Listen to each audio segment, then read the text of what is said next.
Sticky Fingers, July 16th.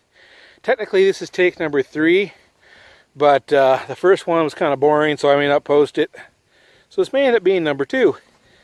And, sorry, yeah, this will be number 2 if I don't post the first one. But if this is boring, it will also be deleted. If not, you got me rambling about sometimes I post are boring.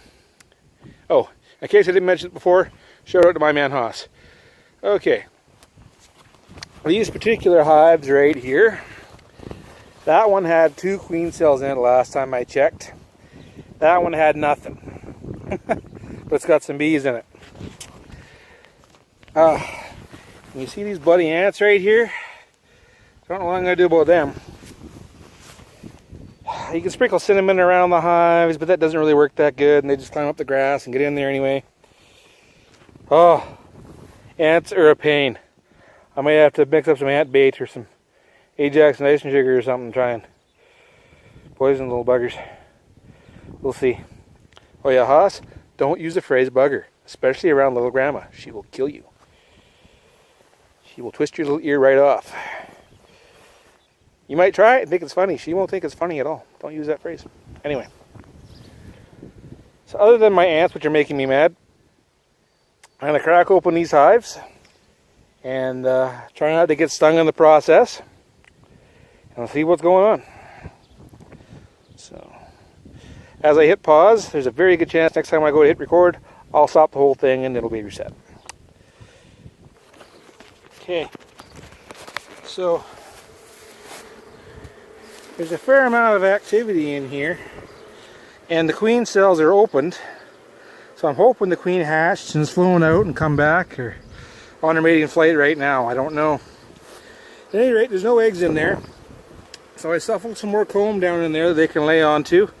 And I'm going to keep it as a relatively small environment. So it's going to be one level. Because if you put them in a big environment, that's intimidating to them, especially if there's not very many bees. And there's not very many bees in this little box right now. But there's plenty of comb for the queen to lay in if she did hatch. And she is getting mated. But she hasn't started laying yet, if that is the case. Now there were 2 queen cells in there, but only one queen gets to live. So whichever one hatched first, she would have killed the other one. But I've only seen, well, they're both open anyway.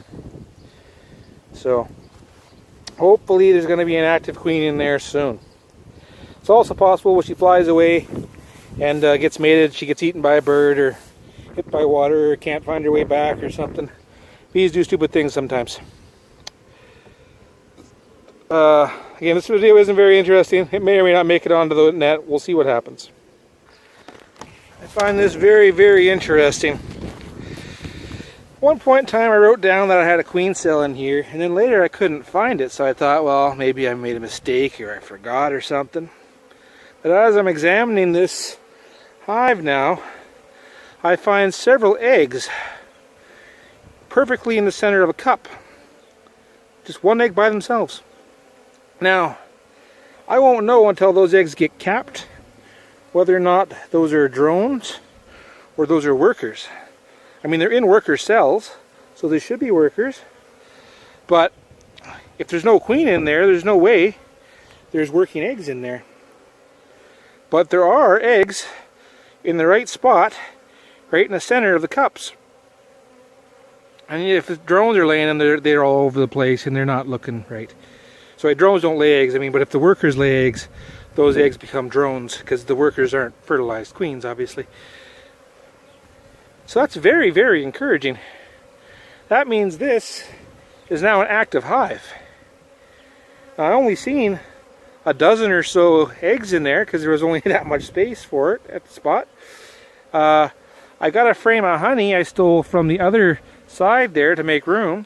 So I'm going to take that frame of honey, I'm going to put it in there. And yeah, there's a very good chance this is an active hive. That'll make me thrilled.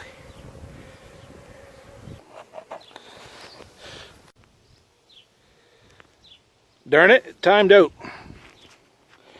Okay, this is take number 4, but again, we'll see what I put up there.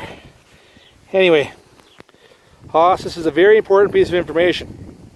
You may recall in a previous video I told you A handyman's secret weapon is duct tape. That's a red-green reference. Talk to your dad about that. Anyway, the second secret weapon is a ratchet strap. There we go. This is a ratchet strap. The reason that's a very important secret weapon, it's going to hold this lid on. Because I have custom made everything that I have, sometimes I made things a little too small. This lid fits on this box, but on that box only. It doesn't fit on any other box. So I didn't bring an extra lid, and I kind of don't want to separate that lid from that lid from that box because they kind of go together. Normally I put a couple rocks on there and that would work good, but as you can see, the lid's a little bit cockeyed, so I had to improvise. Next time when I come back, I'll either have a different lid or I may take it off there altogether. We'll see what kind of a mood I'm in. On the bright side, there appears to be a laying queen down there, so that makes me happy. There's not a laying queen in this one yet, but she could be out getting mated as we speak. Maybe she just hasn't decided to lay yet, or maybe she got eaten by a bird. We don't know. But again, we have it restricted to one box instead of two. This one here, there's a queen excluder there, and they usually don't go above the queen excluder unless they have to. And there's lots of space in there, so I don't expect they're going to have to go above the queen excluder for a while.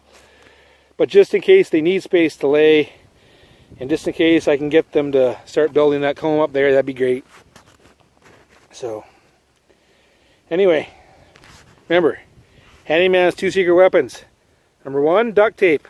Number 2, ratchet straps. Okay, I've done all the damage I can do for today. I will talk to you later. Sticky fingers out.